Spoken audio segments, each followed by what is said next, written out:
Please explain more, because I always believe the JWs on the topic of death, but I know the passages you quoted too. What about Daniel 12:2? What happens when we die?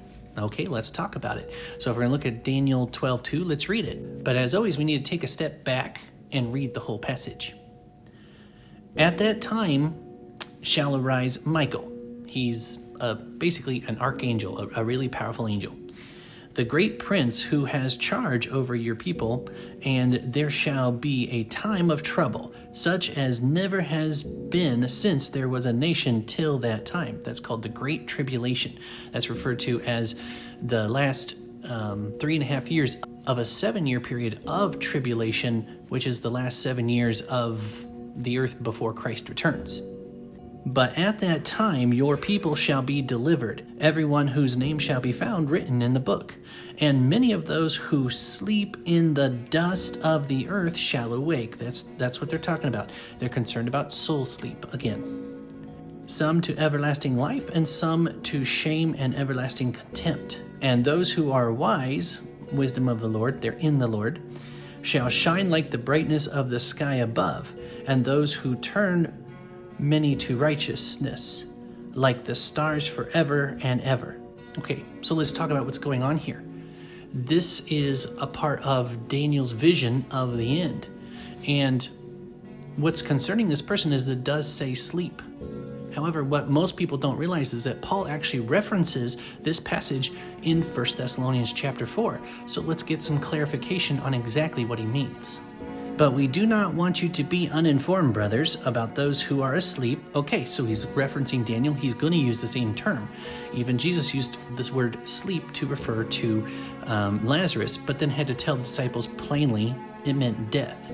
And let's keep going, and I'll show you that it does not mean an unconscious spirit state. That you may not grieve as others do who have no hope. For since we believe that Jesus died and rose again, even so, through Jesus, God will bring with him those who have fallen asleep. He's bringing them with him. So Daniel mentioned from the dust of the earth. How is Jesus bringing those who have fallen asleep with him, as if they're with him? He's coming back to the earth if they're already here, spiritually laying in the dust. That's a bit inconsistent. So what we can gather from this is that he's talking about the body. You're getting a new body. When Jesus comes back, you get your resurrection.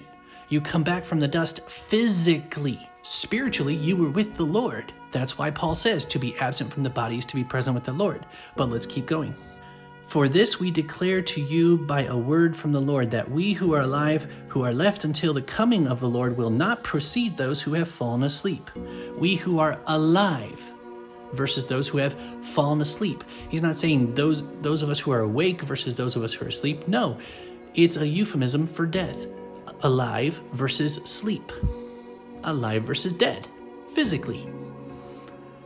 For the Lord himself will descend from heaven with a cry of command, with the voice of an archangel, and with the sound of the trumpet of God, and the dead in Christ will rise first. And they'll say, look, they're rising. That means they come up from the ground. Really? Because if you're on the bottom half of the world, aren't you going down to rise? From a northerly perspective? It's not about the physical, guys. Your physical body's rising from the dead, not a literal up. Rise as in resurrection. Now, ultimately, if I'm wrong, no big deal for me. I'm not even going to realize I was wrong. It's not a hill that's worth dying on. But if you're wrong, and you do believe that you're going to be unconscious, well, I believe you're in for a pleasant surprise.